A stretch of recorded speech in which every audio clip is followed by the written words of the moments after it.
Welcome back, everybody. This is going to be a real short one. I'd like an opinion poll here. What's under your feet?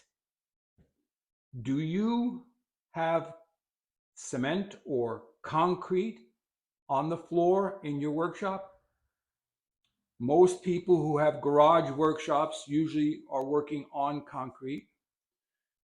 Do you have cushion mats, or have you lined your entire workshop with cushion mats? I'm on concrete.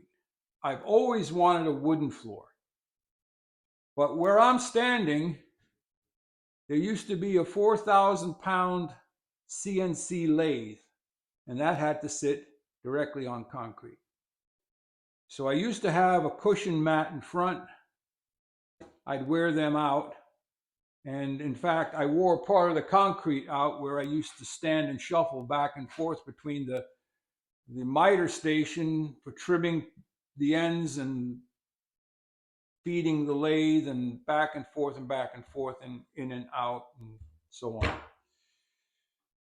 So there was one time I did work in a workshop where my station was on the second floor. So that was a nice springy wood floor. Now I'm not sure if it was solid wood or if it was plywood, but at least it was wood. And I've toyed around with those OSB squares that have the plastic underneath so that dampness doesn't come up.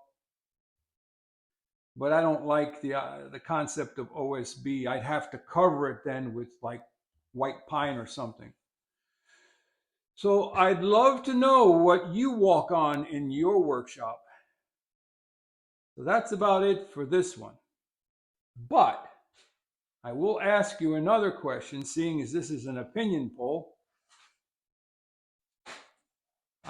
I saw something on YouTube when I was loading a video one time. It asked me about hypes. Do you know what hypes are? I understand it's a new type of thing that you can click on and it gives points to the channel. And do you know what hypes are on YouTube? If you do, and if it's on any of my videos, hype it up. I have no idea what it is. I have never seen it on a video. So that's that. But it is important that you click the like button, give it the old thumbs up, and make sure you're subscribed and share it with all your friends. Walter out.